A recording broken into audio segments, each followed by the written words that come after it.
name is Ejaye McComb. I work with Digitcom and have for 14 years now. Oh, Alex, you can't hear anything. Yes, I have started. All right. Have for 14 years now.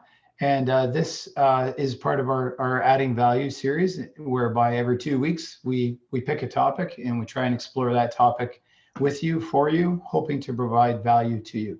Again, not hoping to sell anything. These aren't sales pitches by any means. They're frank conversation from a very frank person for half an hour in which we explore a given topic. We wanted to keep it light this time, and to be completely honest, I was on vacation last week, so I'm glad that it was a light topic and didn't really require a lot of research or anything, given that this is my second day back. So, so what we're discussing today is remote working in the summer and some cool tools that surround that. So in the past, we've covered remote working on a budget. So we've looked at the various different methods of working using things like twinning, for example, and direct inward system access and some things like that. And so so we've already talked about on a budget. This is not on a budget. This is honestly how you would work comfortably at home. The good news is this, that all the stuff I'm about to talk about, I can tell you right offhand, I can give you a rough idea of prices as we go, but none of this stuff is outrageous anymore anyway. So that's the good news, especially when you consider consumer tools and how expensive they are. These are business grade tools and they're not much more, if anything. So, so I think you'll be pleasantly surprised. So that said, we will go through. I want to show you, I'll show you, I've looked up a number of the tools. I wish I had them all here in my home office, but I don't. So, so sorry, I see a bunch of things going on over here. Okay. So on the upside, it sounds like most people are cool. So yeah, what I'm going to do is I'm going to try and show you a number of things in the browser, and then I'll show you a number of physical components as well that I have at my disposal. So we'll go from there. So first of all, our objectives today, just discuss the tech that makes remote working better. So from, you know, comfortable sandals to good sunglasses, that sort of thing. We're not discussing those in all honesty, but of course those would make remote working better. But I mean, just in general, what are the actual tools that make, and the technology that makes remote working better? So quotes, this is really interesting. So I found a bunch of quotes on medium.com, which is an amazing webpage. If you haven't looked things up and found them on Medium before, I'd be surprised. But a few quotes here that I love. And what was amazing about this is this was 20 quotes, 20 inspirational quotes about remote work. And what was amazing about all those quotes was this was about remote work. This was about remote work in general, and every single one of them had a team focus, which what that says to me, of course, is it reinforces how important the communication aspect of it is. So just to my way of looking at it, reinforces, like I said, what we're about to talk about, which is keeping people connected. So Richard Branson here, we'd like to give people the freedom to work where they want, safe in the knowledge that they have the drive and the experience to perform excellently, whether they're at their desk or at their kitchen. Yours truly has never worked out of an office and never will. So this Ken Mateo says, people today really value workspace flexibility and remote work because it allows them to focus their energies on work and life as opposed to commuting or other complications due to geography. And then lastly, in teamwork, silence isn't golden, it's deadly. And that I love, because once again, that says to me, it reinforces the importance of us all talking to each other. That said, then talking's got to be easy. So it's got to be at your fingertips.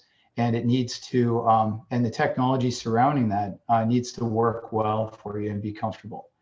So that's really what we're talking about today. So remote teams, just a background, remote working isn't new, right? I've been doing it for 10 years, as you guys have probably heard on other webinars before. They're getting more and more popular for a lot of reasons. I won't go into them, has to do with geography and being able to get the kind of team that you want around you versus who's available in your local space, and lack of space in offices, and all kinds of good reasons to work remotely. But all said, communication's the key to making it work. And so on that note, before we begin, I'd suggest to you very strongly that you agree upon your expectations. So there are companies, for example, like Microsoft, who allow lots of people to work remotely, but they actually enforce an in-office, out-of-office, what am I looking for? Sort of broadcast. So in their software, in Skype specifically, there's a way to note that you're in or out of the office. And there is in each of the products I'm about to show you as well. So Avaya has an answer for it, NEC has an answer for it, and so on. But they enforce that so that people are very aware when you're at your desk and when you're not. That's a very simple thing, but it's just an example of what you need to discuss with somebody. How many hours a week are you planning on working remotely? How are you going to tell people that you're not available as usual, right? Are you going to have a vacation broadcast around just saying, I only take calls upon appointment? Or what's that going to look like? And who should greenlight the remote day? So for example, is your supervisor good enough, or do you need to go to your supervisor's manager in order to work at home for a day? The point just being, we don't want people in the office to feel that we've gone missing without legitimate reasons. And then lastly, in order to have a successful remote worker as part of the team, you need them to be comfortable with an easy method to communicate. Okay, so they need to be comfortable and they need a very easy method to communicate, and that's what we're going to go with today.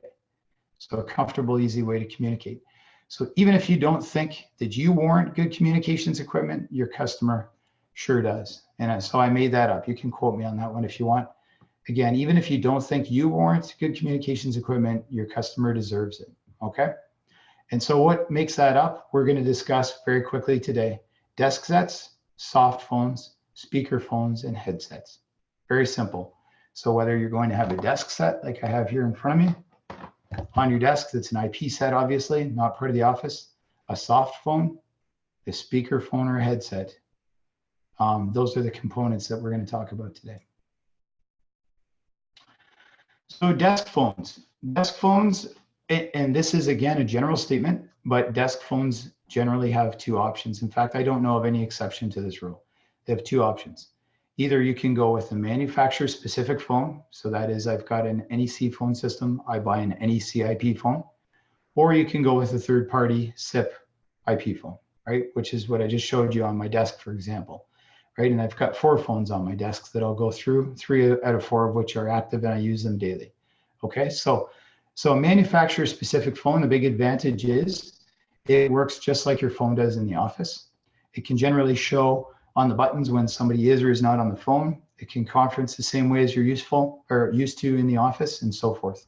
Okay, so it's basically like you're in the office. On the downside, sometimes they require VPNs and they're a more sophisticated setup. And honestly, that is quite often the case. I'm not going to deny that. A third-party SIP phone, on the other hand, so let's pick up a couple of these. So first of all, here's an office phone. J169. This guy's not live. I didn't have time to liven it up today. J165. It's got a nice color screen when it is live. It's an Avaya phone. Okay. And what else is brand specific? This guy here. So I have an NEC phone. Okay. So again, same idea. That is an IP phone that will work with your phone system at home, just a different brand. And again, it will act exactly as my phone does in the office because it's darn near an exact replica of it. Okay. Third-party SIP phones, they're not as closely integrated.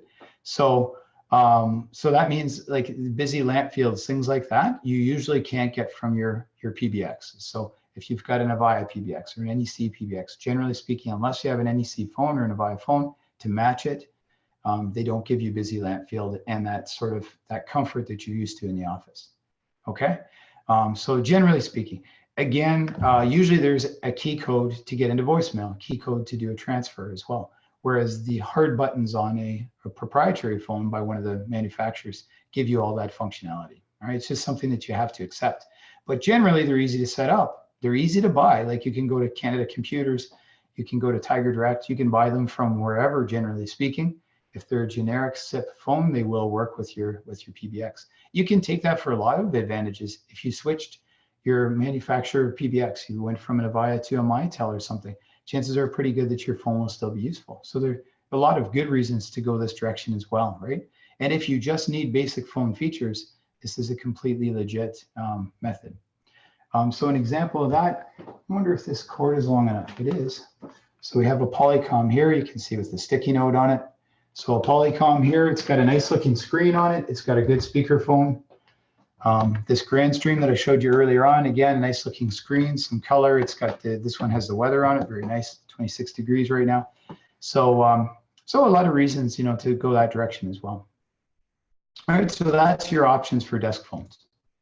Now, your options for soft phones. So we've got a number of different options here. Once again, we got manufacturer-specific soft phones or third-party. The difference is sometimes the manufacturer puts out more than one. So in the case of Avaya, for example, in the past, there were many different soft phones that worked with their PBX. NEC, the same thing goes, many different soft phones that work with the PBX. And so what I will do here is, I'm just thinking, so this one here is Digitcom's hosted SIP offering. This is the soft phone for it, and good looking. It's almost an example of a third-party IP endpoint if you look at it that way. Although it is tied directly to our SIP platform. And then here's Avaya Equinox. So this is Avaya's soft phone that they offer. Now, one of the things you want to consider about a soft phone, in my opinion, is its standardization. For example, I don't like teaching users how to use one thing on their computer and then have a completely different experience on their soft phone or on their cell phone, pardon me, and then a completely different experience again on their iPad. So in this case here, let me unlock my phone. What I can do here, I'll just hold it way up to the, yeah, you can see it right there. So you can see my screen, and you can also see the little corner of my head's disappeared, and I'm showing you something that looks pretty darn well like my screen, right? So Avaya's done a beautiful job of making this Equinox product look the same on my cell phone as it does on my screen. And again, on my iPad here, I have Equinox up. And again, it's wider, but it's the same thing again. Okay, so they've done a really nice job on this soft client, making the experience the same across the board. And frankly, the experience is pretty good. It is. You can see here in my next meetings is not filled out. That's simply because I don't have an Exchange backend and I don't have Microsoft Outlook as my default email client. So it had nothing to tap. Whereas if you take a look here, hope there's nothing too personal there, you can see on my cell phone that the iPhone client has rummaged through my calendar for the day and is actually showing my appointments. So it's not malfunctioning here. I just simply don't use the integration method that needs to find my calendar. Okay, so again, two examples of soft phone. Now NECs are a little bit different. Just to be thorough, let me here we are here. Let's escape out of this for a second. NECs looks like this. So NECs, this is the desktop. This is the Windows version of the client. And then this that you see, where is it? Darn, right here. This is the iPhone version of the client. Here, I can zoom in on that. Oh gosh, that's too far. There we go. There. You get an idea. Okay. So it looks a lot different. So I'm a little critical about that. I just think that you should try and make it all. This is the way the world is going. We're trying to make the UX experience the same across the board. They've not hit the mark on that yet, but certainly their soft phone that runs on your iPhone is a very nice client. Okay, and then we got third-party SIP soft phones. Okay, so these are often easier to install, right? They're often similar UX on all deployment models. And so a couple examples that come to mind are Counterpath and Zoiper. So Counterpath has two. They have X-Lite and then they have Bria. And I actually noticed that Bria, incidentally, does Salesforce integration. So regardless of the PBX behind it, the Bria soft phone will actually do Salesforce integration, which is pretty exciting. So I didn't realize that. Maybe that's a new feature, maybe it's just new to me, but I just read that today. So this is kind of what Bria looks like, just to give you a sense. So this is Bria on somebody's desktop here in a picture. I don't have Bria running myself.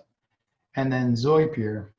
So again, Zoiper's looks pretty nice in Windows, very similar in the on the mobile device as well, except that it's smaller. So what you see on the left-hand side, for example, these buttons across the top all appear here in the side on the mobile version, and it basically looks like what you see on the left. Okay, so they've try to keep the UX the same, but maybe it isn't 100%. Really, the closest going, as far as I've seen, is probably Avaya's UX. It's pretty incredibly similar. All right, so let's go back to present mode here. So that kind of covers those two. All right. Next, speakerphones. So, so this is for a private, I want to stress this. This is for a private office environment. So this is for me here, for example, where I have no people. It's a home office. This is not something that you'll find very useful at Starbucks. You would need a headset for that, and we'll cover those. But this is great if you've got a nice private home office, okay? So, and you've got a couple of options. Notice that I didn't break it into proprietary and non-proprietary. You can assume that that's true as well. But you got two main options, right? You've got a standalone IP speakerphone, and then you've got auxiliary speakerphones. And these have been around for a while, right? In both cases, a lot of people don't know about them. And that actually stuns me, because auxiliary speakerphones, I think, are really underrated. They're really amazing, and today's auxiliary speakerphones are fantastic. And I'm about to show you a couple. So standalone IP speakerphones. So this guy here is an example, right? So this is an Avaya B179. It's IP. It is not wireless, although it does have a wireless brother that looks identical, except that it's got a wireless decked transceiver that you connect to the internet, or connect to your network, pardon me. It does all the magic and then basically transmits back and forth to this device, okay? So this is a standalone speakerphone. You can get them from a number of different companies. You can get them from Avaya, you can get them from Sennheiser. You can get them from Conftel, from Polycom, right? There are lots of different brands out there. You can try and line them up with your PBX if you want. Really, the truth is I don't see any advantage either way, because a speakerphone has so few features. Let me grab this again. You can see the size of the screen on it. It's got so few features that it really doesn't do busy lamp fields and things like that anyway. So really, you don't lose out much when you go with third party. All right.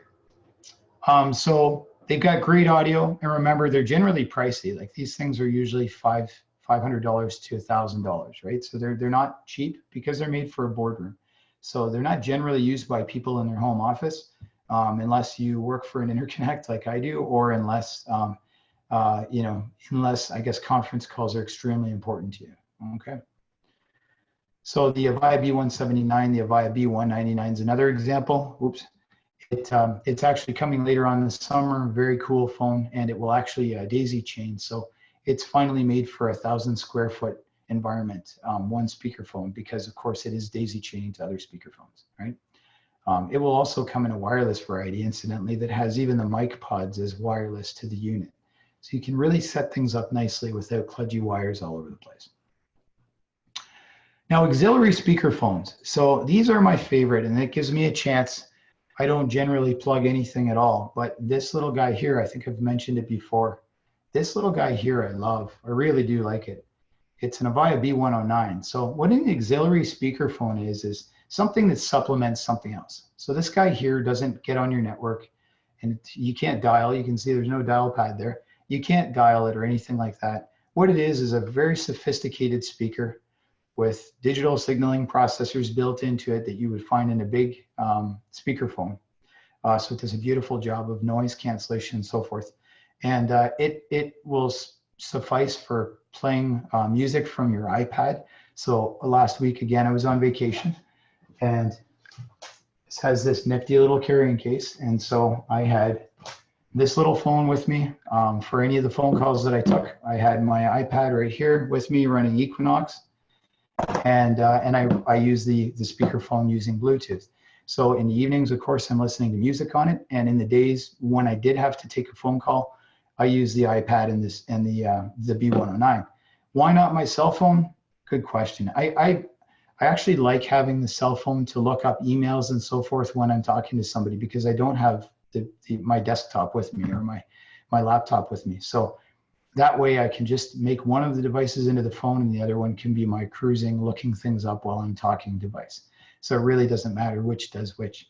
Neat thing about this is it actually has, because it has the DSPs built into it, it actually can connect to your laptop using USB. So what I would suggest to you overall is no matter what headset you look at, no matter what speakerphone you look at, etc., don't ever depend on the laptop's audio card. The sound card in your laptop isn't good. It doesn't do very good noise cancellation. It typically sounds, tinny and sometimes echoey. I can't even describe it. There's so much electromagnetic interference when they try and make something so small inside the laptop. And I really don't believe that your laptop combined with your iTunes with your iPhone headset or something are actually made for voice quality, carrier grade voice quality. They're just not. So whatever it is should have its own processor built into it, whether it be this or whether it's a USB headset, whatever. When you're using a soft phone, you need to consider that and not use the audio features of your laptop. Okay, so this does that, and then of course it marries to things using Bluetooth as well.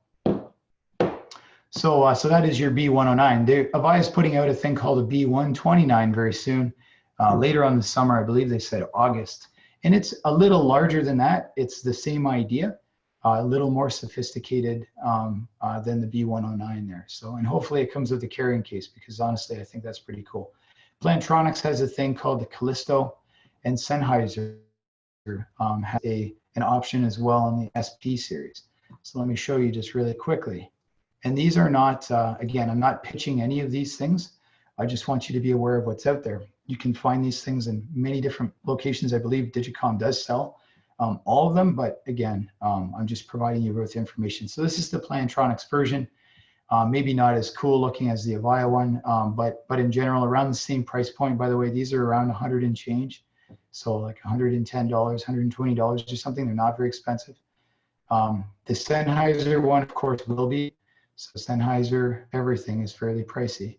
And where is it? That's headsets. But, oh, here it is here. Just a sec here. So here you go. This gives you an idea. So these are Sennheiser's version of the speakerphone. And of course, it's a bit more money than the Avaya ones. So that kind of covers your auxiliary speakerphones. Now, a lot of them too will plug into your set. Okay, so a lot of them will plug into your set, and you can use, basically they end up working like a headset. So so a lot of them will plug into your phone as well if you've got a desk set. And again, I can't stress that enough. The number of times I've seen, especially people in legal practice or chartered accountants, ask to have a phone installed in their office on their conference room table so that they can make good speakerphone calls with people. I totally understand why, but your desk set's a lot more powerful in general. And again, if you had a good speakerphone that could connect to the desk set, in my opinion, you would have it all. And you can do it for a lot less money than buying an additional phone, right? So it's just a thought. All right, and so headsets. And we're in our last 10 minutes here, so I'll make this quick. So a regular IP desk set at home. So that's me, right? That's me with this guy here. Oh gosh, I'll forget about it. I'll pick up the one that's not plugged in, because then I won't rip over everything else in here. Okay, so that's me with this. If you got a regular one of those, you can use in general a regular headset. What are they? Right here, right? So this guy here I've been using for a long time.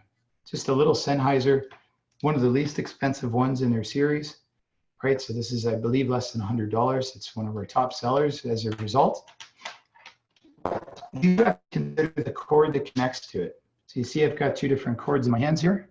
You have two different methods of connecting as well. So this one here I have from my Polycom phone, and then this RJ9 or RJ7, I guess it is, connects to the telephone itself for an Avaya or for a Grandstream. And on top of that, there's a configuration engine on the Sennheiser website. So it's worth going to that website or consulting your salesperson, and they will find you the right one of these. So even if your phone is an Avaya and you want to plug your headset into another Avaya at your house, there's every chance, I would try your dongle first, but there's every chance that it won't work and you'll need a new one of these connectors, okay? Now here's the good news. So here's the good news. These connectors, you'll see these are mechanical connectors right now.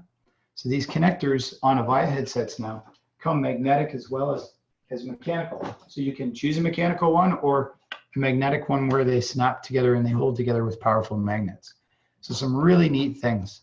USB headsets nowadays can have quick connectors. There was a time in my USB headset for sure that there is no quick connector on it, right? I got the darn thing 10 or 12 years ago.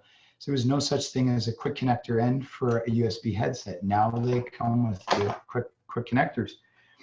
Generally speaking, to a lot of these headsets, the higher ones, so for example, the Avaya, the 159 series, this thing is even USB. So it's USB and it's Bluetooth. So I mean, it will work with your phone, and then it will go and work with your computer later on. So one headset sort of does both. And again, Sennheiser has some options in that regard. Not sure if Plantronic does, but the point being, there are some options out there that you probably didn't know about. These are some of the Sennheiser ones, and as you can see, they've got the little controller with them. So when you plug them in, you can turn up and down the volume and mute them by the controller. And the cord, again, the Avaya ones actually have an optional controller, so you can buy them and decide whether or not you want that to be part of your solution. So some real nice things out there in the world of headsets now, but truly you need, in my opinion, again, if you're going to be working from home, you need something that works for you. So you need a phone that works religiously and that is comfortable to use. You owe it to yourself, you owe it to your customer. End of story.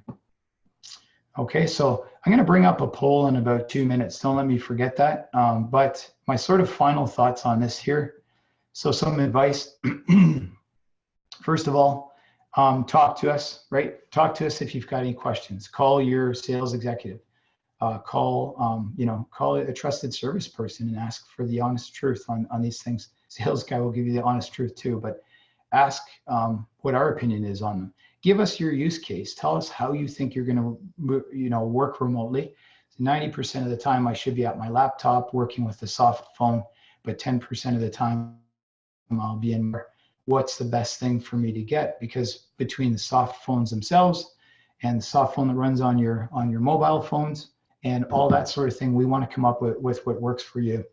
Also, do you have a room that you can lock off like I do? Then maybe a speakerphone is what you want to go with. All day long, I'm on speakerphone. I don't need a headset, and a headset's just one more thing on my head. So I just, have never bothered, to be honest with you. So, but again, I realize that luxury isn't something afforded to everybody, and that's fine too, right? If that's not your case, if you're in a noisy environment, there's great noise canceling headsets with that are binaural. So they've got 2 earpieces, and they can tune out the rest of the world for you and really help you concentrate. There's some great options out there. And then lastly, of course, have fun shopping, right? That's all there is to it. It is interesting to look through these things. It's interesting to talk to people who use them, read reviews. They're only between, say, $100 and $200 in general for any of the things that we've talked about. And so, so it's, we're not talking about a huge decision, but at the same time, it's something that when amortized over 5 years, is very reasonable. Okay. So thanks very much for your time. Let me bring up a poll. Launch polling. There we are. So I'll bring up a poll. If you've got any questions or any observations, please take a minute to throw them in the chat window. I see too that my internet did get flaky midway through, so I apologize. It's part of working remotely.